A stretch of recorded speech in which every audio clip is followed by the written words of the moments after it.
Welcome home, fam. This is the Diginacci sequence, and I'm excited to get into it today. We've got some cool things we're going to be talking about. First off, the U.S. Senate hearing on crypto market structures, July 9th, where Brad Garlinghouse will be a witness.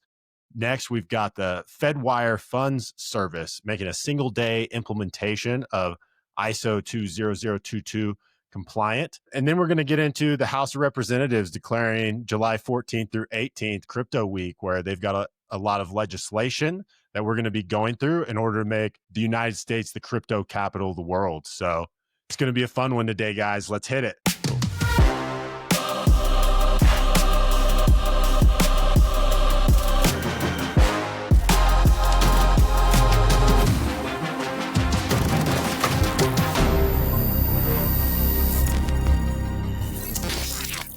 Here we are on the Diginacci sequence. I'm Will Carr, and I've got my co-host, XRP Sean. What's up, everybody? And a special guest, once again, Crypto Heavy. Hey, what's going on, everybody? How you doing, Duran? Hey, man, feeling good, man. Feeling blessed. Well, I hope everybody had a fun and safe July 4th. It was crazy here in Colorado. I don't think I've ever seen so many fireworks, and they are illegal here, but clearly... Clearly, there are thousands of people that cross state lines to go get those big-ass artillery shells. It was awesome. How was it up there in Ohio? Hey, man, it was similar. Where I live at, they say it's illegal. So I got a small little package of fireworks for the kids, and we just did it in the driveway. They so scared of the fireworks, man. I can't even lie. So I end up lighting them all, and they running around saying like, oh, here we go. Like, and I'm like, don't get the neighbors woken up. I don't need nobody to call the cops. So like, but it was so light, and I seen around us, it was people doing the big ones. So I was like, my little small fireworks is not going to cause a chaos, but it was the same thing, man. They went up to Michigan, and they literally go buy them and bring them back to Ohio and go crazy. So the cops is like, hey, it's a warning. That's what they give you. Yeah. There were cops everywhere. In Denver, nobody was doing anything unless somebody was on fire. Will, were you out in the country somewhere, Aspen? Yeah, I was up in Aspen, Colorado, and rather than a fireworks show, they did this spectacular drone show. And nice. I had never seen a drone show before, so I was impressed to say the least. Yeah, I mean, they made all types of crazy configurations in the sky. I mean, some stuff you'd expect, like the American flag, but they could literally make it look like fake fireworks were going off almost. It was pretty impressive. Did you post that on X? I didn't post the drone show because I didn't get a great video of it, so I decided not to post. I got a crappy one that I'll send you guys just to check out. Because I seen something like that. It was like a drone show, and it was like a hat and American flag and all this. And I was like, wow, I thought it was somewhere over in China or something, because they do that. So it's crazy that they doing it here. That's pretty cool. Did you guys hear about the House of Representatives declaring July 14th through the 18th Crypto Week? You bet. Yeah, let's get it going. We're here, man. We made it. We have an official week for crypto now. I mean, that's 5 calendar days, right? Yeah. I'm going to refrain from making jokes about other things we have official weeks for, but I think that having a week for crypto is definitely moving the bar higher than some of the things we've seen recently. No doubt. No doubt. We are walking into a brave new world. Who would have thought like 8 months ago, like even a year ago, that they'll have a week for crypto, a positive week at that? Is this a positive week of crypto? And we are here for it. It's unreal to think about that. Yeah. So they're aiming to pass legislation basically just to kind of clear up all the confusion that we've had over the past decade or so. And it just so happens that Brad Garlinghouse is going to be attending the U.S. Senate hearings on July 9th. Yeah, apparently he won't be speaking, but he is a witness. So I guess that means in theory, he's not listed as a current speaker, but they could still call upon him to speak. Well, I wonder, where's Michael Saylor in all of this? Why did he not get asked to be a witness? That's pondering information. Yeah. No, I think that's awesome, man. And Brad gonna come back and give the community some of the cliff notes of what they talked about. So that's totally pretty cool. I also have written here that John Deaton Johnny Dietz, he had made some mentions to Chris Larson meeting with the Federal Reserve and the U.S. Treasury as early as 2013. If anybody's bullish in this space, it's Johnny Dietz. I think that's the next interview we should publish, Will, is your 20-minute chat with John Deaton at XRP Las Vegas. Let's get into that one. That was hands down. I mean, I had some great conversations, but if I had to say one was my favorite, it would be the one I had with Johnny D. How could you not enjoy that conversation? To be Yeah. honest with you, like he's just a real one, man. Like that's the way, super genuine too. Like just you can't be mad. I know he gave you some good gems, man. Can't wait Oh, to he see did that for one. sure. Did y'all see his tweet basically insinuating that Schwartz could possibly be Satoshi? I saw something about that, but I didn't go into detail. Shorts has been killing me because he's on that dragon balloon in the lake, and they got whole AIs about him flying into a real dragon. He the ultimate troll in a good way. Like it is funny 100%. watching because you know we all like dissecting it, thinking it's more than what it is, and it's probably just him just enjoying his family. That's the picture that John Deaton reposted. Is When he it? mentioned, yeah, he reposted that and mentioned basically suggesting that he's like, if I could paint a picture of what Satoshi would look like, this is what I would say. So take that for what it's worth. When John Deaton's even making these speculations, how can you not start to get crazy bullish? When does this conspiracy come to reality? Because you know every conspiracy is like, oh no, that was factual. I can't wait for the day that we see and we get the news and it's like, no, Schwartz was one of those four Satoshis. It's Guaranteed. gonna happen, man. For sure. I don't know if you guys noticed, but I changed up my look. Yeah, no glasses today, man. No, I mean, I the still got shades are off. glasses. The fedora is on The point. fedora, man. It's an 8-inch fedora. It's the only one that fits my head. I searched through the darkest depths of Amazon and found it. Yeah, well, to be wearing a beanie in the middle of the summer was a little bit outrageous, Sean. Well, it's cold out here. I mean, I'm at 9,000 feet, and my cabin's pretty chilly. I don't have the heaters on. I'm saving some money, but I really do appreciate the shades, Duran. Yeah, man. I had to represent. Will's sitting there trying to make fun of him, and you just represented. We also have the Fedwire. The Fedwire Funds Service is switching over to ISO 20022 on July 14th. Single day implementation. What does that mean to you guys? Kind of sounds like a flip of the switch.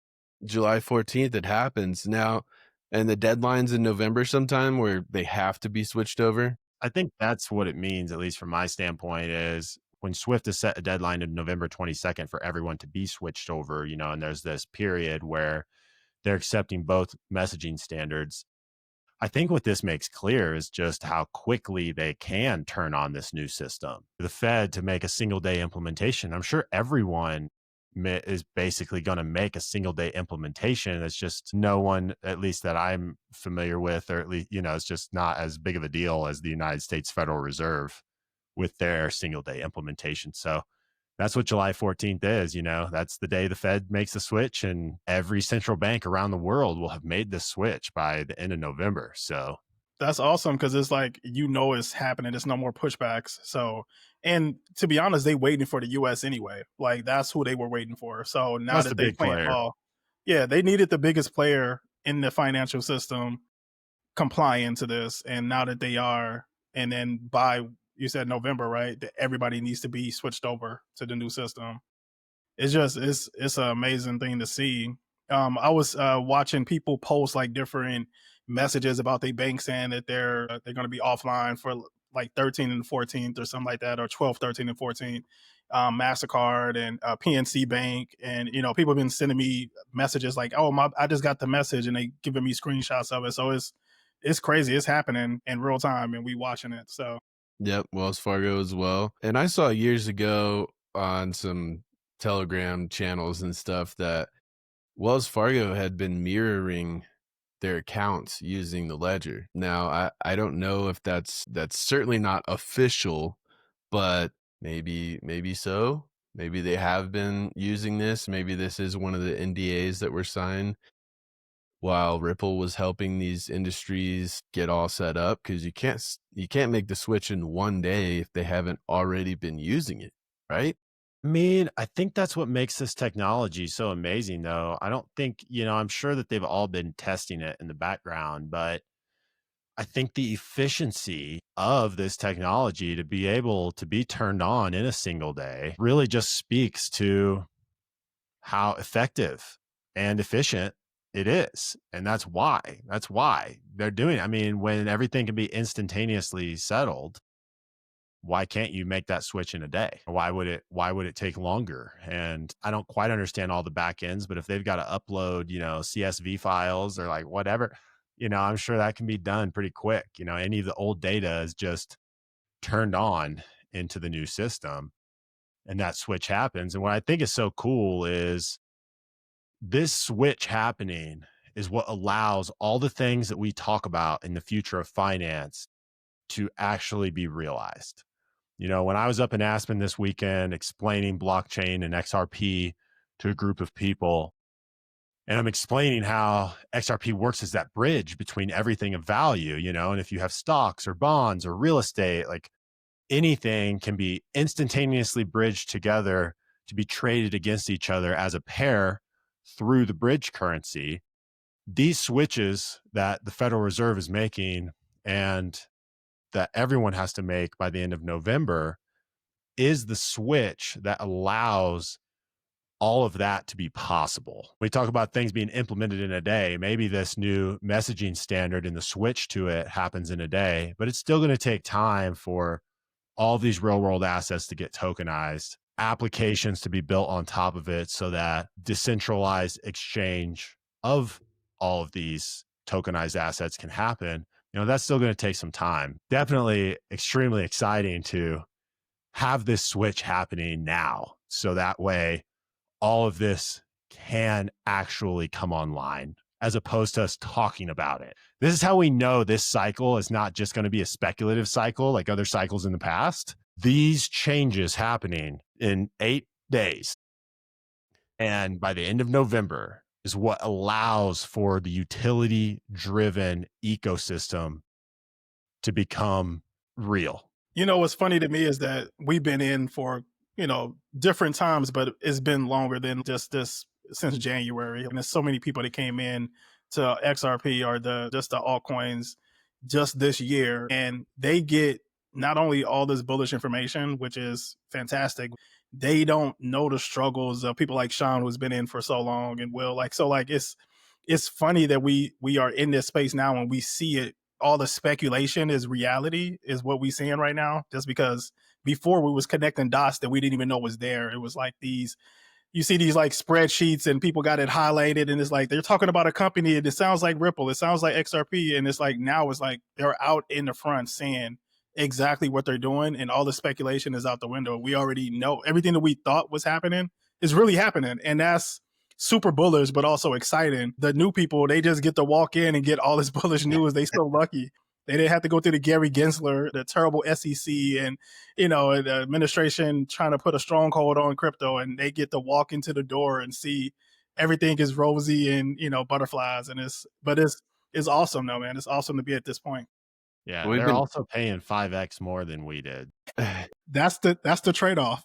It's crazy to see the Bitcoin community just their backs are in a corner, they're clawing away, they're talking more shit than ever, and we don't have to defend ourselves anymore. We're here. We own the utility value of the crypto space. I couldn't be more excited. I've been waiting for years and years and years, and oh cool, we pumped to $1. Oh cool, we pumped to $3. If you can get XRP for less than $5, you're doing great. And I know Brad and DAI have talked about this time and time again. Anything under $1 was a steal, and they talked about it for years. You can't talk about that anymore. You have to move the goalpost. Now it's $5. The research has been done. It's there. Collectively, I'm sure we've spent thousands of hours together watching, listening, reading over digital assets, XRP, all the others. And you don't know what you have until you explore the rest of the space. Bitcoin takes a long time, especially if everybody's trying to move it. And there's gas fees. Ethereum, it's faster, but there's gas fees. And I think that not only that, it's like the protocol itself is phenomenal and it's going to revolutionize finance. But then you got behind that the company that is doing the partnerships for that protocol that is also Yep.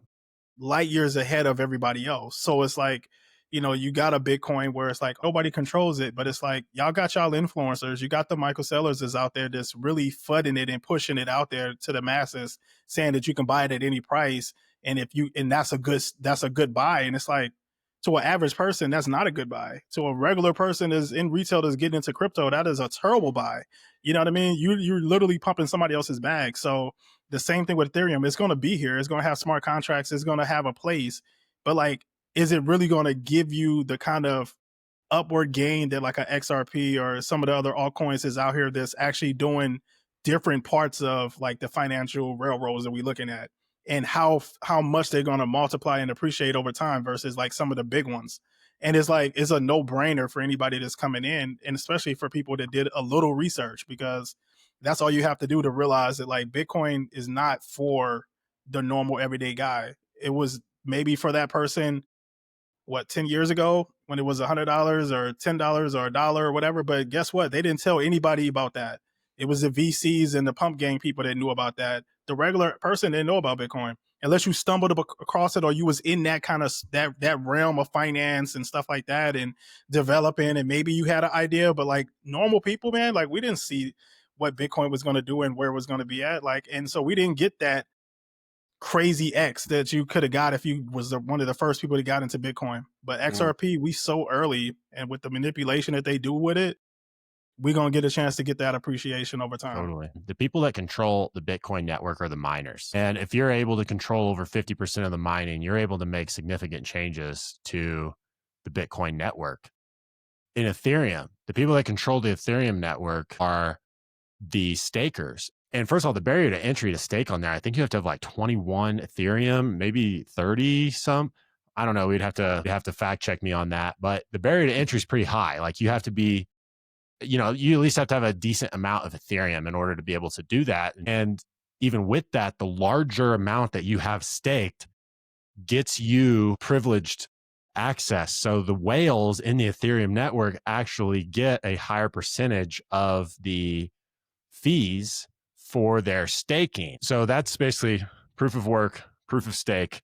And then XRP runs on proof of consensus. So anybody with a node, doesn't matter how much XRP you have. If you decide to turn on a node and run a node, then you are in control of the XRP network, and all the different nodes share that responsibility. The other thing that I wanted to mention is of all of those three tokens, XRP is the only one that's deflationary. Bitcoin is inflationary. I've said this 1,000 times. I'll say it 1,000 more times. Just because we know the max supply doesn't mean it's not inflationary. Every day there's 450 more Bitcoin. That is the definition of inflation. Every day Bitcoin inflates. Ethereum, and the way that it works on proof of stake, is sometimes it actually turns deflationary, but over time it's also an inflationary asset. Like there will be more Ethereum 10 years from now than there are today. 10 years from now, based on the way XRP works with 100 billion pre-mined and every transaction burning a teeny tiny fraction of an XRP, XRP is the only one of those three that are truly deflationary. The other two are inflationary over time. Where do you want to put your bets? On the blockchain that's inflationary or deflationary?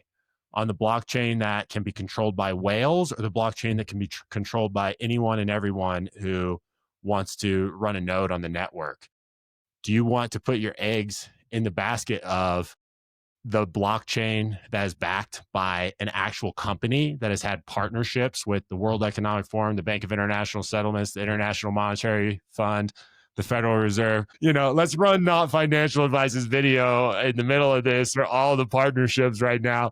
But seriously, like, what basket do you want to put your eggs in? In that, or the one that's controlled by the CCP, aka Ethereum, or the one that's controlled by the anonymous, supposedly Satoshi, Well, and I guess that's not fair to say it's controlled by him, but created by him. It's controlled by the mining network, which they say there's 4 companies.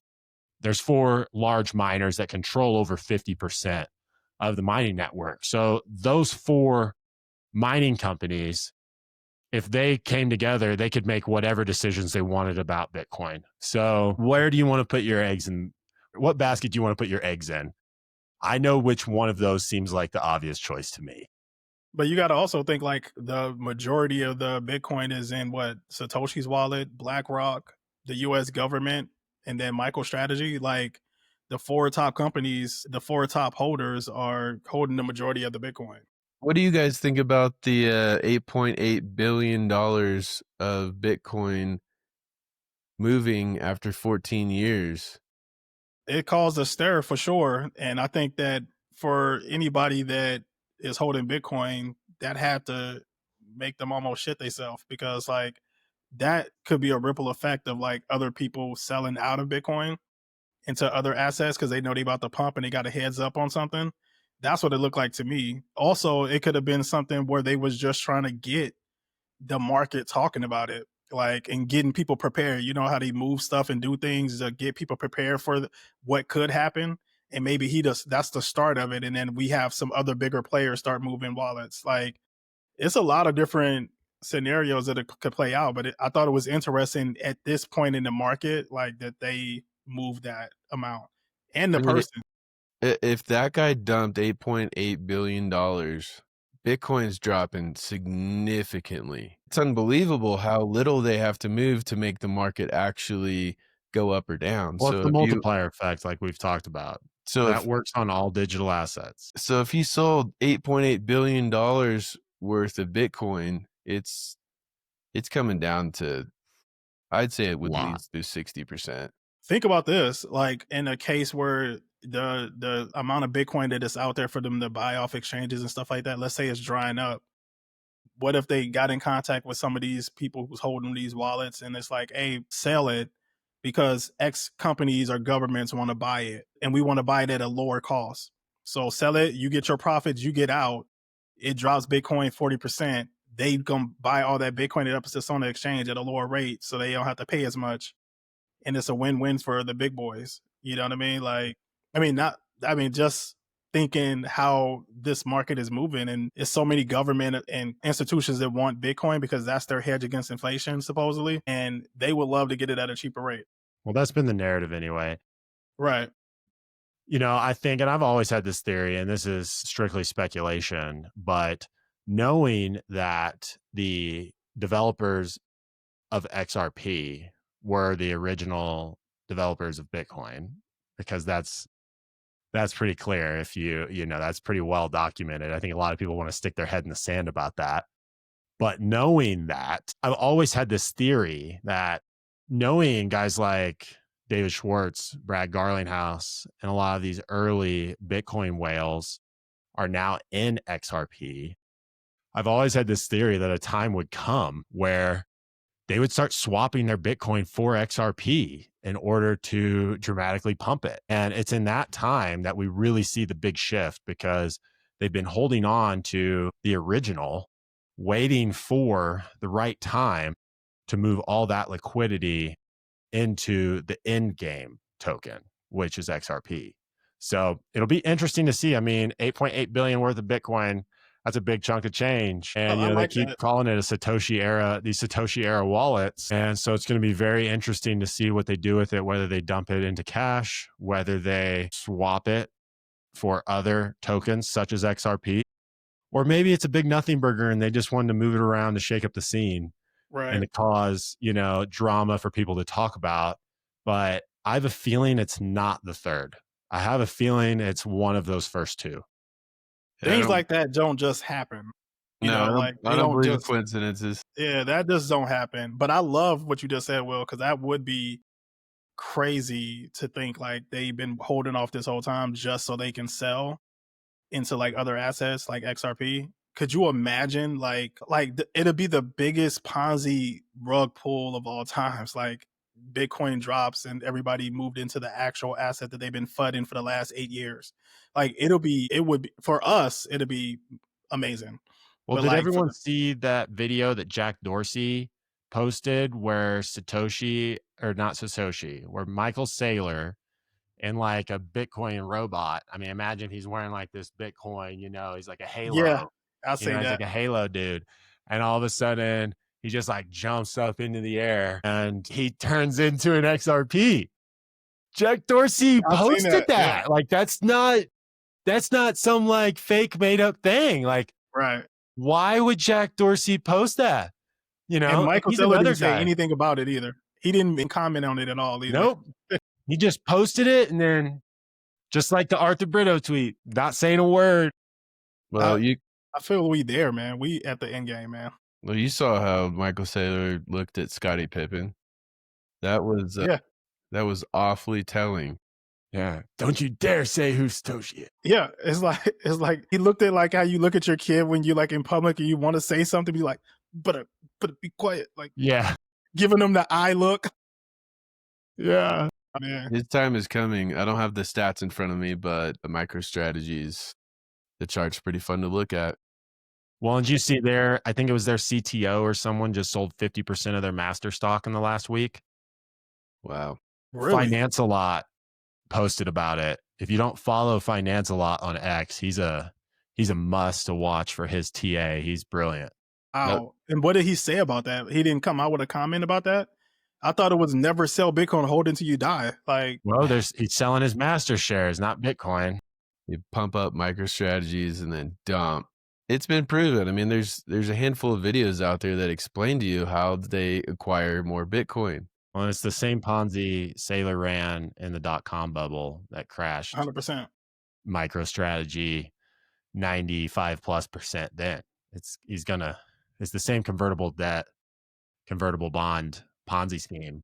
I mean, the greatest financial people come out and say it looks like a Ponzi. They're not saying it because they hate Bitcoin. They're saying it because the whole system looks like a Ponzi.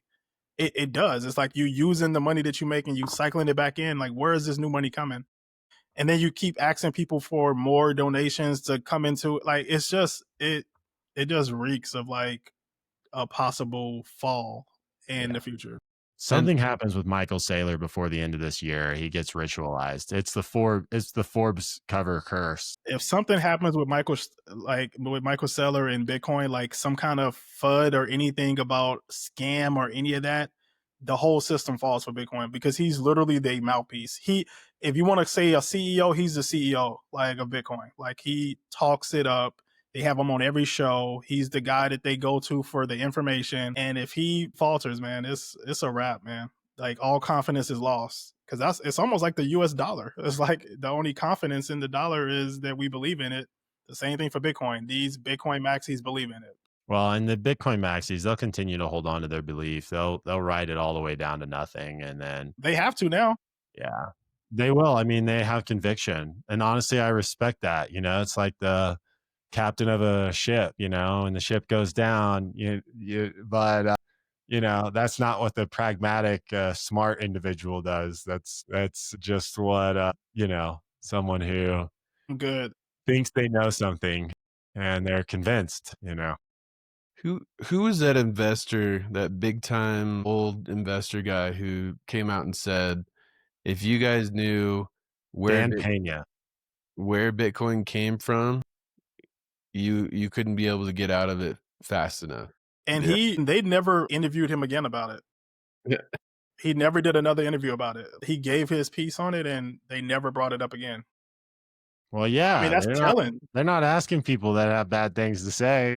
Yeah, like contrary, they don't want anything but to talk about how they can pump their own bags. And I mean, that's the good thing about XRP. We talk about it, but it's like nothing that you do is pumping our bags. We just see what the future looks like. And so we want you to be a part of that. Bitcoin, you literally helping the top people pump their bags to go up so they can sell on you. They can't wait to dump. So, well, we've got an exciting week ahead of us. We've got the 14th coming up. We've got the official crypto week. Brad Garlinghouse going to hang out with the Senate. Maybe they call his name, maybe they don't, but either way, he's there, and I don't think anybody else and the top dogs are going to be there. So it's awfully telling, and we made it. We're knocking on the door now. We're rounding third, and I couldn't be more excited. But I think it's a good spot to end today's episode, and we should probably get back on this week. But I think I'm going to try to put together the interviews that we held in XRP Las Vegas and try to go over some of those things. So we'll play those and then kind of have some commentary, but just to give you guys some insight on what happened in Vegas and how some of those guys are talking about it. We'll do John Deaton, Zach Rector, Simon McLaughlin with Uphold, Coach J, Coach JV. Yeah, we got my to get him on man, the show. my man. Love Coach J. Yeah, I think I've got somebody's number on their team, so we'll have to get him on the show in the next week or two. But I got coach number. that's where it came from, right there. It's in the network. Well, awesome. You guys got anything else to say? You have anything exciting for this week besides all these awesome XRP bits of news? No, man, everybody's got to be patient because we are in the end game. We're at We made it. we're at 227 right now. Let's see where we're at in 7 days. Yep. 8 days. Yeah, okay, yeah. 7 days from when this is posted. Oh yeah. Okay. We'll keep it real. Well, I really appreciate you guys for stopping in. I guess I should start saying like and subscribe, hit the notification bell. I think it'll be a little bit more natural as we go forward, but we just started. I think we got like 30 subs and we're just doing this for fun. So thanks for coming and hanging out with us for half an hour. Yeah. We Appreciate had fun. We hope everyone does listening too. Yeah, I appreciate you guys. I'm XRP Sean. I'm Will Carr Speaks. Crypto heavy. All right, you guys have a good one.